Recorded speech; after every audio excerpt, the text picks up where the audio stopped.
Hello, and welcome to another edition of Brussels Sprouts. I'm Andrea Kendall-Taylor. And I'm Jim Townsend. And we're so glad you can join us.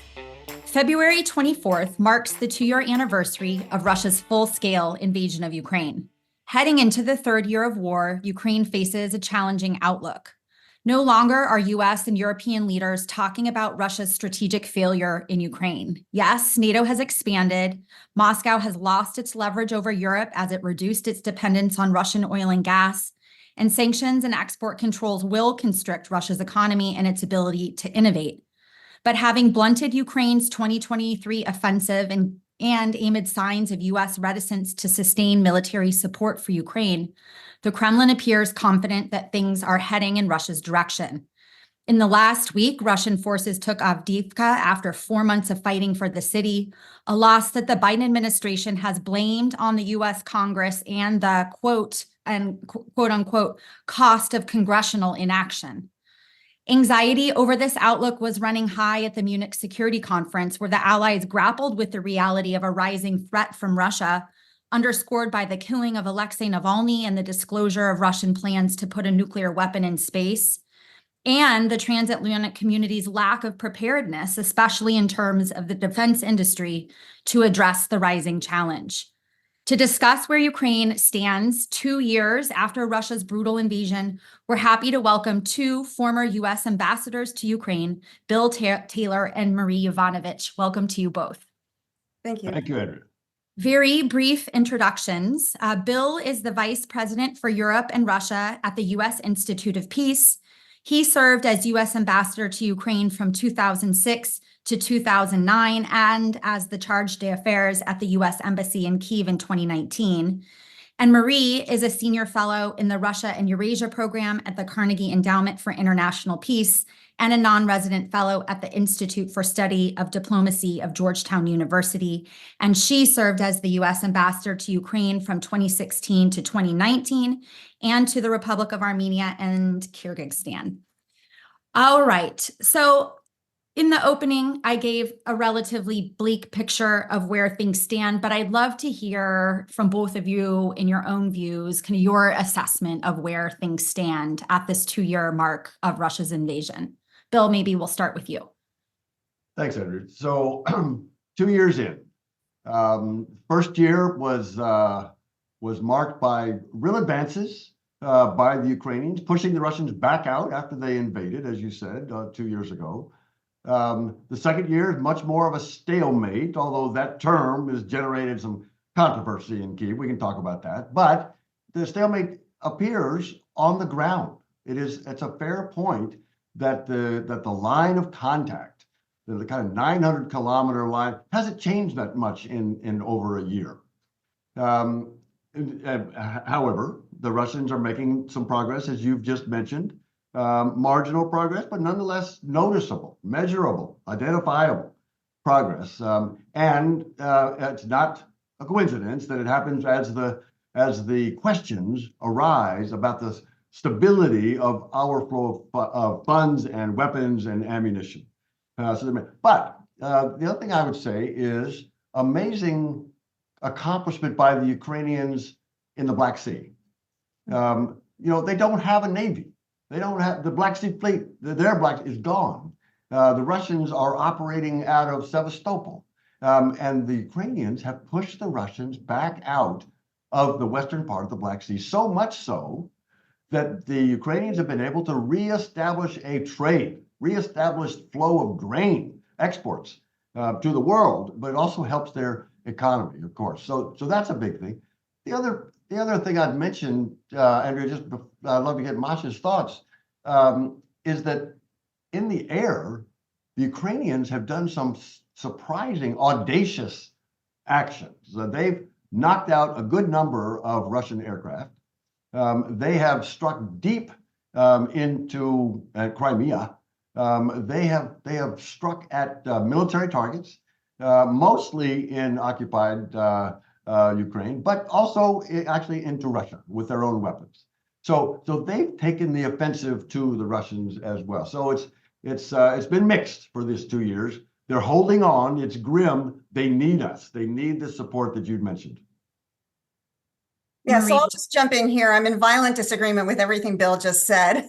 So we're going to have to manufacture some controversy. But I guess I'd like to just note a couple of things. One is that we're marking, obviously, the 2-year total invasion of Ukraine by Russia. We're also marking really the 10-year anniversary of the war, because as you know, the war really started in 2014, and it started on the back of the Revolution of Dignity.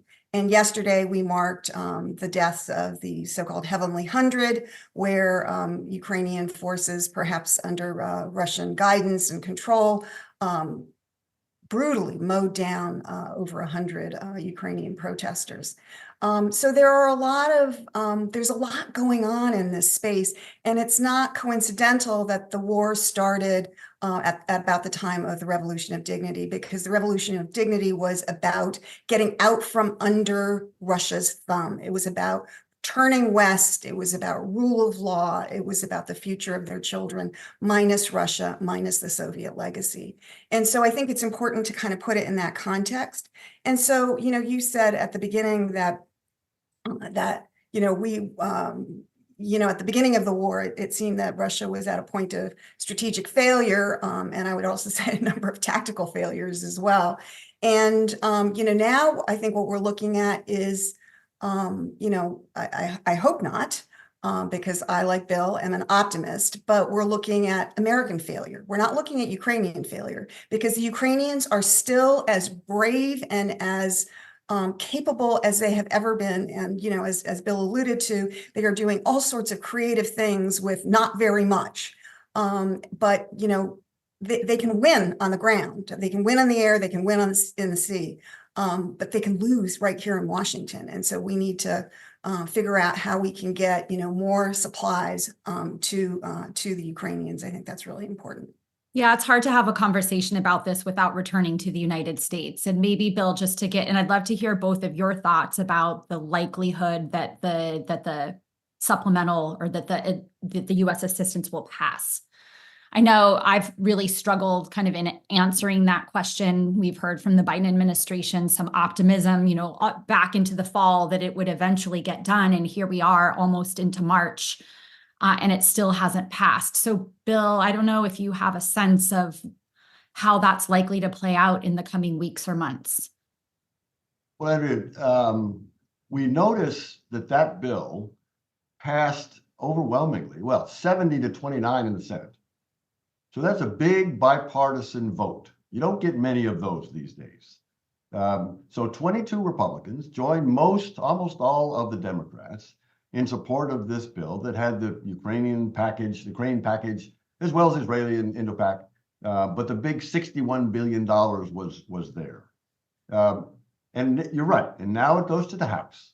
And in the House, the question is, can it get a vote? And there are all kinds of questions and all kinds of ways to get it to a vote.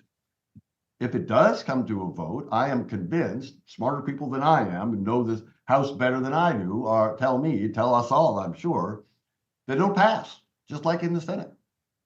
70-29 in the Senate, and some bipartisan majority, Republicans and Democrats in the House, will pass it if it can just get a vote. And as I say, there are ways to do that. There are people talking about a new compromise that would add something on the border. The border provisions have been in and out at the request of some of the people in the House. They're talking about it back in. Some people are talking about separating it out, just a vote on Ukraine, just a vote on Israel, just a vote on border. They're talking about this provision, this mechanism, the discharge petition that requires 218 votes. Or signatures. I had never heard about a discharge petition. Now we know it. Now we all know what a discharge petition is. And we know that it's not easy. It takes 218. So all the Democrats and some Republicans would have to go against their leadership and sign this. And we know it takes 30 days. That's not that quick. 30 days, by the way, is a long time on the battlefield in Ukraine, yes. as we can see today. So all to say, Andrea, there are ways that it can happen, that this package can pass. There are people who are convinced that it is our strategic interest, that this is if we don't do this, this is a strategic failure that we will look back on. Masha has already talked about how it focuses on Washington. If we don't pass this, we will look back on this as a turning point, in history. It's not hyperbolic to say that. So I think this is and enough people understand that I am convinced that they will get it to a vote. Masha, anything you want to add, but also maybe talk a little bit about how all of this politics is being perceived in Ukraine, to the extent that you're hearing from your friends, former colleagues, et cetera. I mean, what does the view look like from Kyiv? Yeah. So I would just say on a perhaps slightly positive note with regard to the Hill, I was talking to somebody last night who has many decades of experience with these sorts of matters, and she was positive. She thought something was going to pass, and perhaps soon. That, as Bill mentioned, there are many different mechanisms and ways that this could happen, including perhaps adding it to the budget bill that needs to come up, as soon as members return to Washington. So I take some hope from that, because it's, for those of us who are not experts on, all of the mechanisms on the Hill, it kind of looks like a mess from the outside, and maybe a little bit of a mess from the inside as well. But we also know that that's the way legislation gets made, and it usually does move forward. And she seemed to think that something would pass this year, certainly. It may not be the full, 60 plus $billion. It may not be in the packages that we're talking about now, but that something would move forward. And I emphasize the same thing that Bill just mentioned, which is that time really matters. I mean, we can measure it in lives, not only, the soldiers in the field, but civilians in Ukraine. I mean, we're seeing the Russians just go after any target, and apparently they think that civilians are fair game as well. And then of course it's referring to the strategic issue that Bill mentioned. I mean, we are sending a message to our allies, to our adversaries, and of course Ukraine, that we are not supporting our allies and our partners. We are not supporting our values, and we are not even supporting our national security interests. I mean, what kind of a message does that send to the world?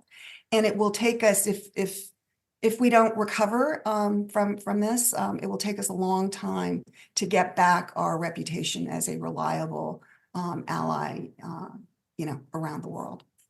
So how do the Ukrainians take it?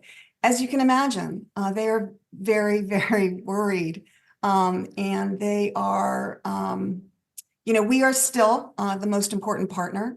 And so Ukrainians never fail to tell me, and I'm sure all of us on this conversation, how grateful they are for American support, for American assistance, for everything that we have provided and that hopefully we will continue to provide. But they are very worried. And, they haven't just been worried since the fall. Over a year ago, maybe a year and a half ago, they started thinking hard about how to become more independent with regard to both weapon systems and ammunition, how to build up their defense industrial base.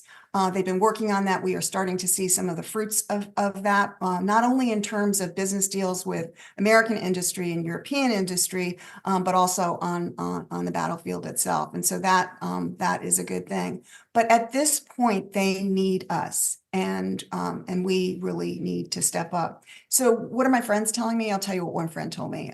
She said, she's pretty worried, but she said, what I focus on is what I can do, how I can make a difference.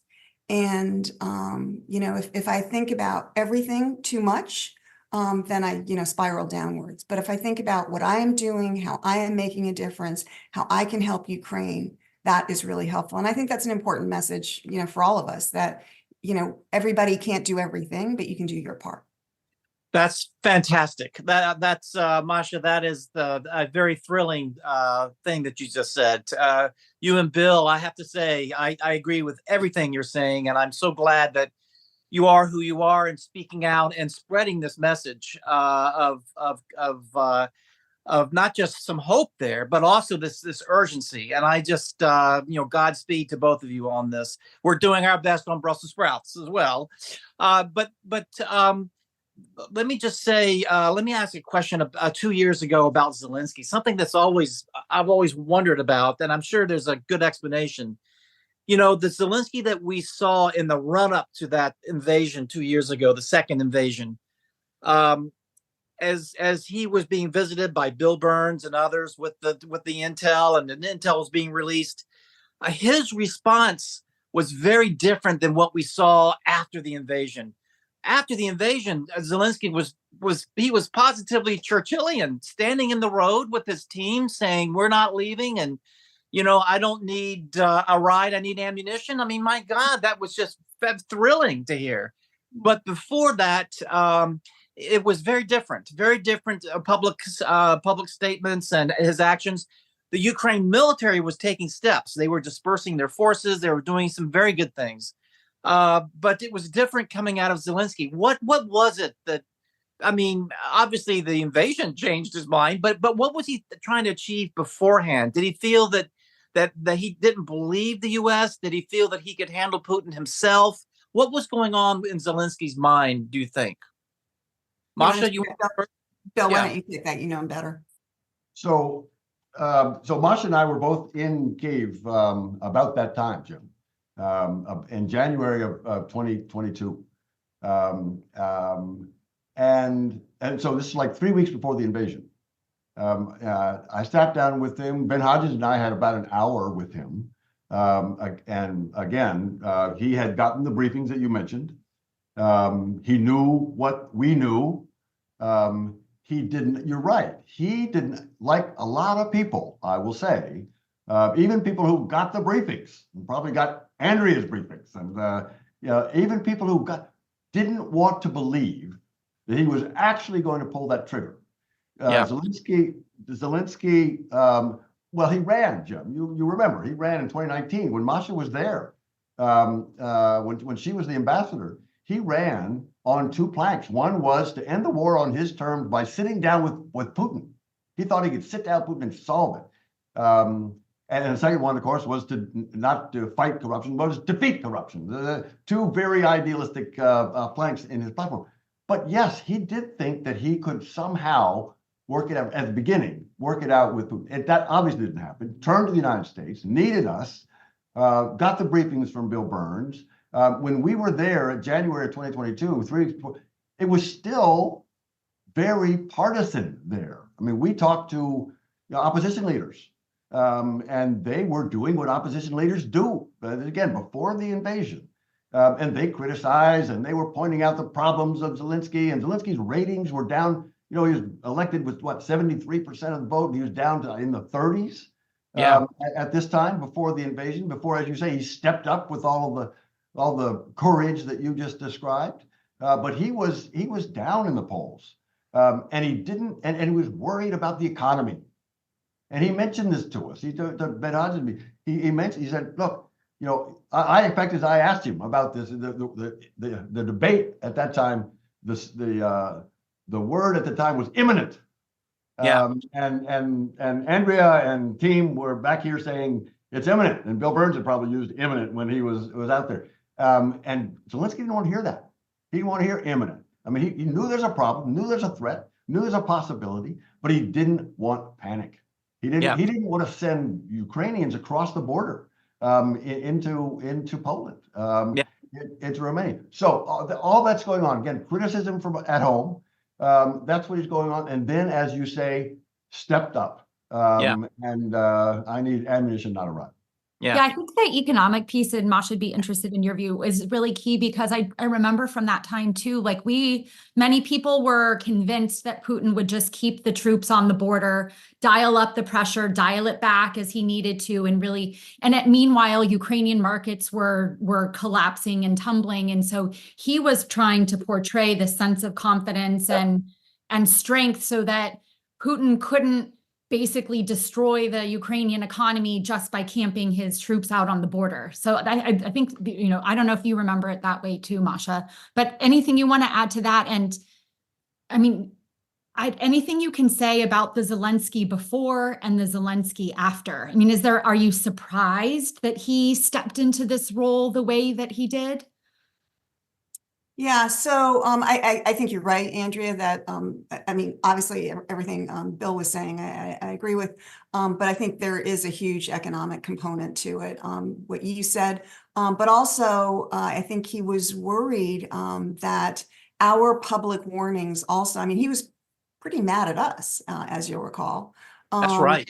He was worried that our public warnings and then what he viewed as the unnecessary step of evacuating the embassy without, much prior warning, that would create the panic that Bill was referring to, but also tank the economy. And I think, some of us were thinking, well, if the Russians invade, there might be some of that going on. But I think from his point of view, he was worried about the economy. He was worried about panic. He was worried about, if you say, yeah, the Russians are going to invade, people are going to start looking to you and saying, well, and what are you going to do about it? And how are you going to respond? And while, as Jim says, the military was there was a lot of discipline actually about what people were saying publicly versus what people were doing privately, not privately, but underneath the radar. But there was, I think, just a lot of concern about all of that. Go ahead, Bill. So just one thing to add, exactly what Masha was just saying. So just my last trip, so I got back 3 weeks ago, and on that trip last month, I sat down with a senior official in the national security environment there, and he was remembering the briefings he got in October. He was very specific about the October briefings of 2021, when we all remember there were all these Russian troops in the north and Belarus and the east and the south coming up from on the border in Crimea. And he remembers the briefings that he got from U.S. authorities. And we all remember those, and the Europeans didn't believe it. As I say, Zelensky didn't want to believe it. The military took it seriously and took some steps, as Masha was just saying. But the interesting thing that he told me just 3 weeks ago was the tone of that briefing was, they're coming, the Russians are coming, and you guys don't stand a chance. That was so interesting to me. It was, I had not heard that aspect, but he remembers that bitterly, very well. He said, you guys didn't think we stood a chance. And here we did, we stood up and we stopped, and all the things that Jim just described about the heroism, the courage of the Ukrainians, including President Zelensky. So there was that aspect of this warning that struck me. That is something that's so important. We talk a lot about the successes in this war, and oftentimes U.S. intelligence comes up as something that we did really well in terms of the vocal warnings and other things. But it's really important also to remember the failure, which is, as you said, Bill, that the estimate was that the Ukrainians would be run over.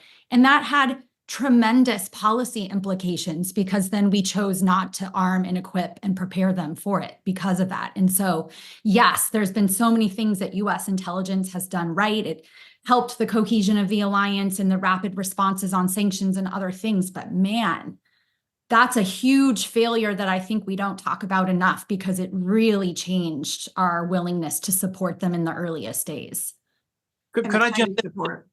Yeah, just to foot stomp that. That's absolutely right. And I remember so well 2014, because I was the DASD for Europe NATO then, and hearing after the little green men were infiltrating Crimea, and some of the Ukraine military establishments were surrounded, or there was, and the feeling in the bureaucracy in Washington, in the Pentagon, was these guys don't stand a chance. And we were telling them, and at that time in 2014, certainly it was a worse situation than 2 years ago, but we were telling them, don't put up any resistance.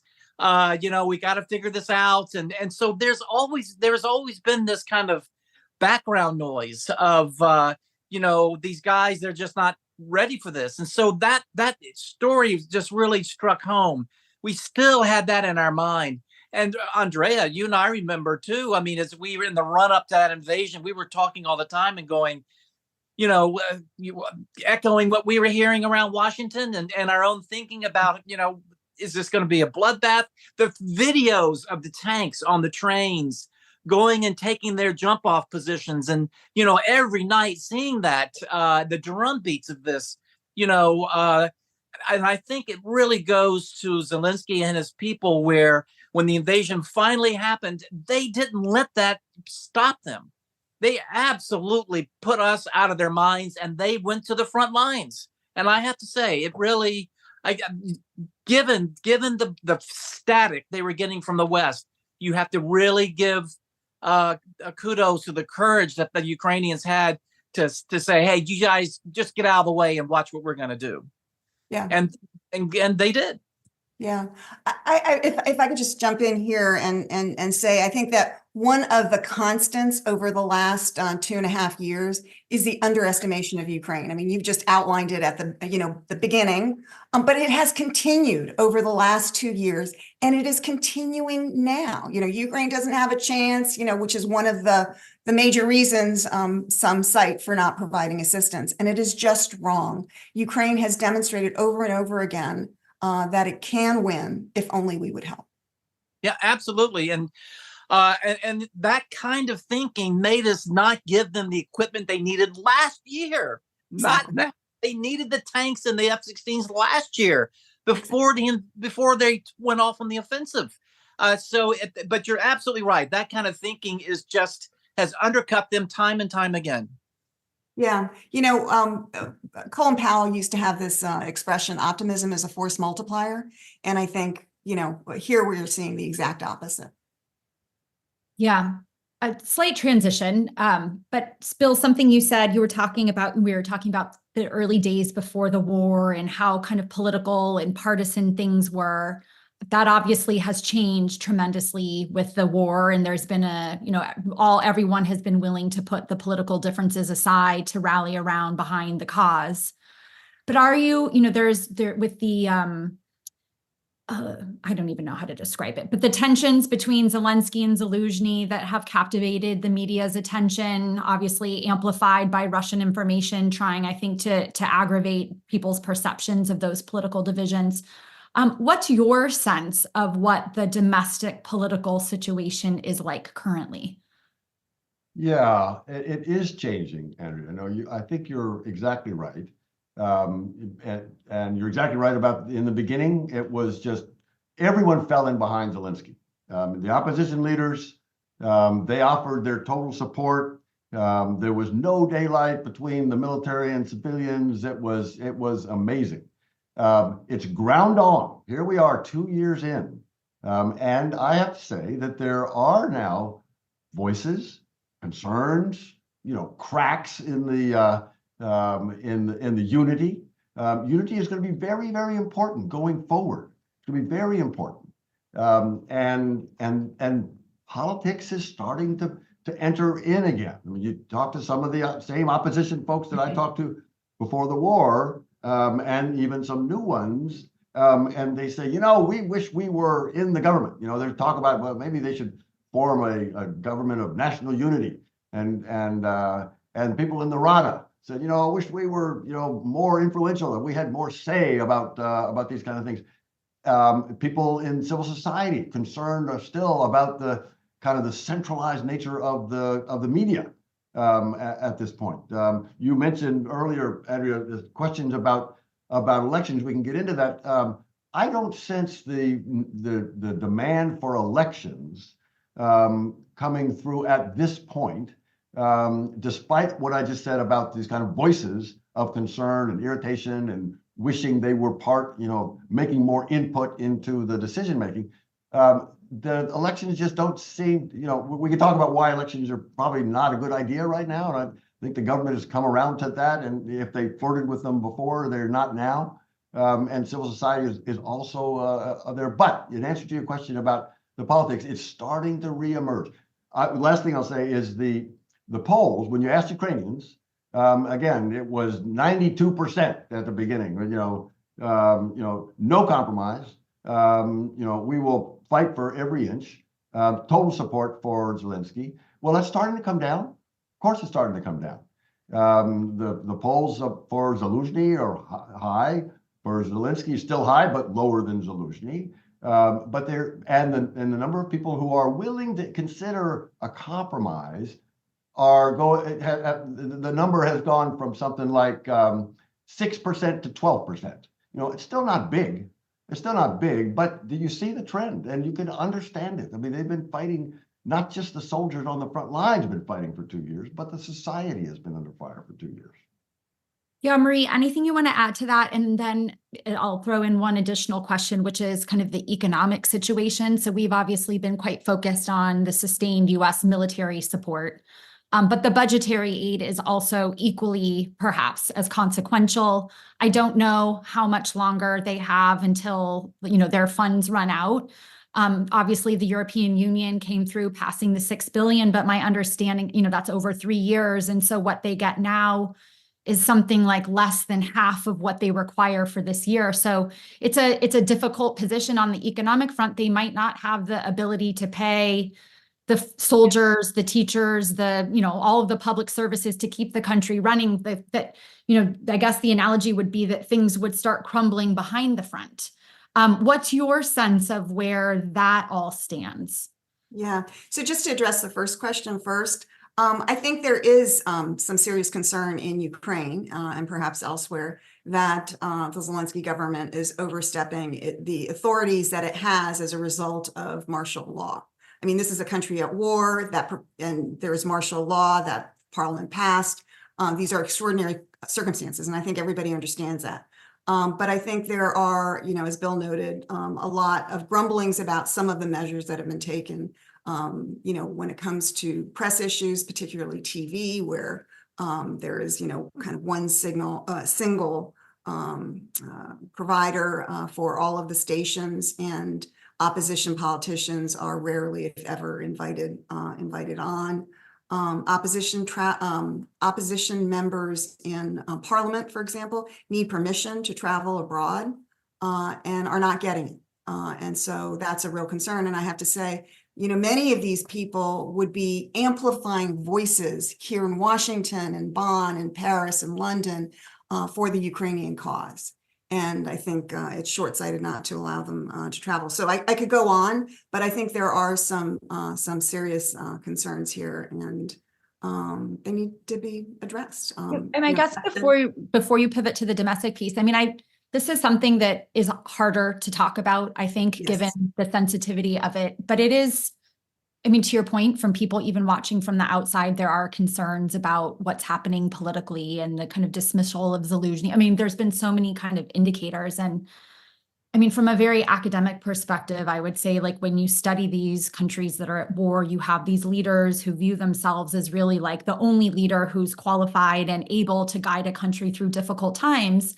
And sometimes then you take anti-democratic measures in the name, with the intention of leading your country through a difficult time. And I guess that's something I'm really concerned about. And what, if any, tools does the United States and Europe have to ensure that Ukraine remains on a democratic path? So much of the motivation, it's a lot of the motivation, or at least in the Biden administration's framing, has been that we're supporting, an embattled democracy. So it's obviously really important that they maintain those democratic foundations. I guess it's a long intervention just to encourage you to talk a little bit more about some of the concerns and how we should be addressing them.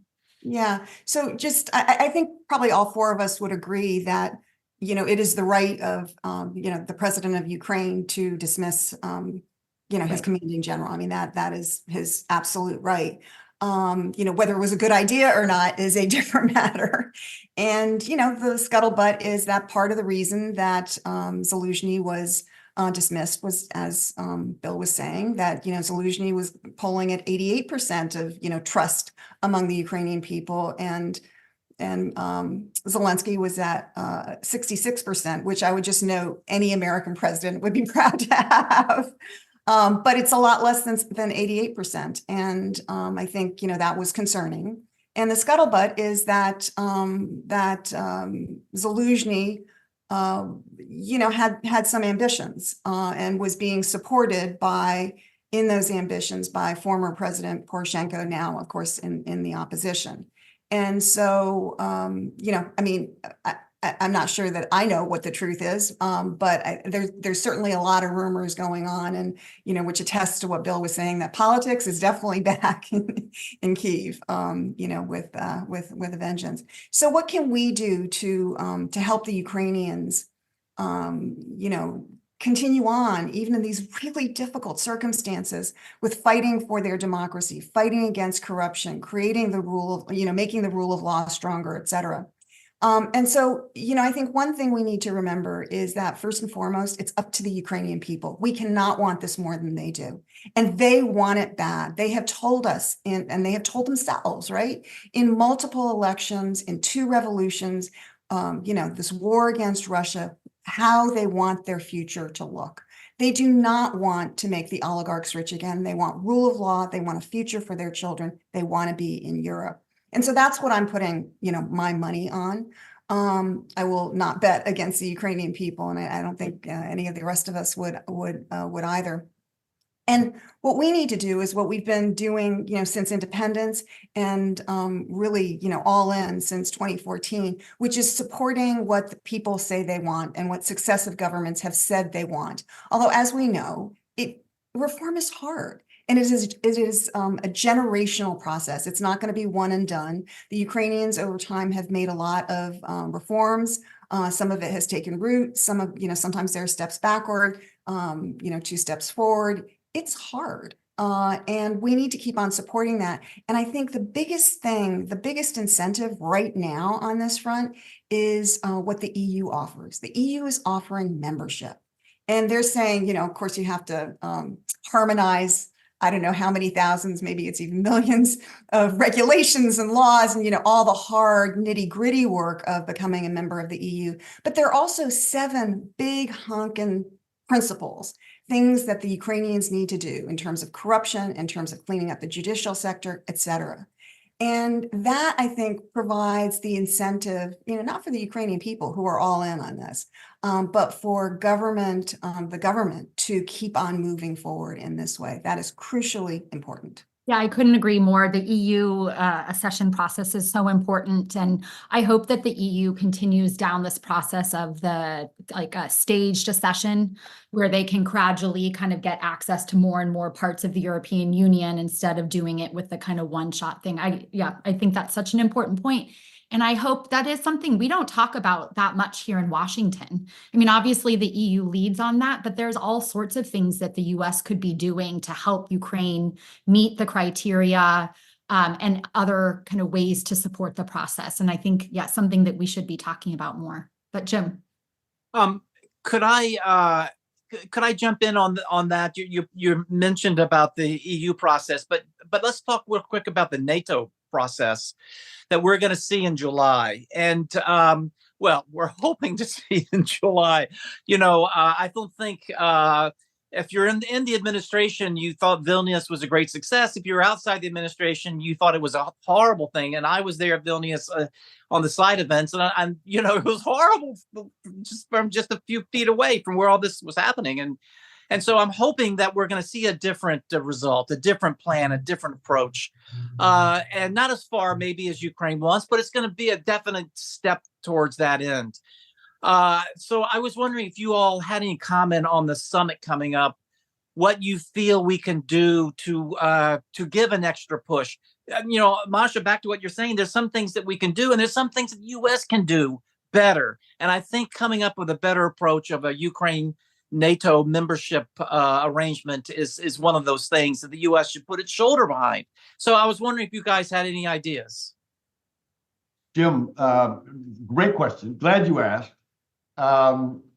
There is something we can offer. Something that the NATO summit leaders can offer Ukraine. They have to think about what it is they come out of the summit with. And before, in 2008, and then, as you say, in Vilnius, they just made the statement that, yep, your future is in NATO. Ukraine's future is in NATO. That's just not good enough. Now, no one expects that a country at war gets membership right away. The Ukrainians understand that. However, there's something in the middle. There is something in the middle. What the summit could do in July, 75th anniversary summit, it's right here in Washington, and the leaders could say to the Ukrainians, start the negotiations. You mentioned the EU. The EU did exactly that. The EU said, you're going to be a member and start the negotiations to membership. And the NATO summit should say the same thing. Start the negotiations. There's a lot to be worked out. Andrea mentioned that there are steps that can be taken, even in the EU process. Well, there's steps that can be taken and need to be negotiated in the NATO accession process. But start it. Start the negotiations so that they can say, yep, we're in it, we're on it. And those negotiations can take place in the NATO-Ukraine Council in Brussels. And they can do that and they can get started right away. I think that's exactly right. Masha, any view on your side? I agree with Bill. I do too. When you think of, again, you just think about the EU process. Again, it's a long ways until they get veto and a full seat at the table. But there's so many incremental steps. They get access to the free market. They get, there's different parts of the organization that they could access before, and that falls short of the final kind of veto full seat at the table. And I think it's such an important model. I guess the really, I shouldn't even ask, but any indication, Bill, that anything like that is getting any traction, any kind of reactions that you're getting to that idea? So Andrea, great. So just this morning, I was across the street here having this conversation. It's not the first time I've had this conversation. And, some of our colleagues who have been pushing this idea have also been having these conversations. And the short answer is yes. Here's what we know. Here's what is very clear is they're grappling with this question exactly. What are we going to do at the summit? What are we going to do for Ukraine, about Ukraine, with Ukraine at the summit? And so that's on the table right now. Several people, not just me, but many on this, Masha, you and Andrea, we've also talked about this. And this idea of beginning the negotiations is on the table. And I also had the same conversation day before yesterday at the NSC. And they acknowledged that it's out there. They acknowledged that if they were, that they would have acknowledgement is the first step, right? It's the first step. It's the first step. They know it's out there. They know it's an option. And they know that, pretty senior people are not there yet. And I suggested to them, that's their job. That's their job to get people there. So all to say that I know that debate is going on. If there are people who support this idea that can push it, I think it's possible. What about on the European side?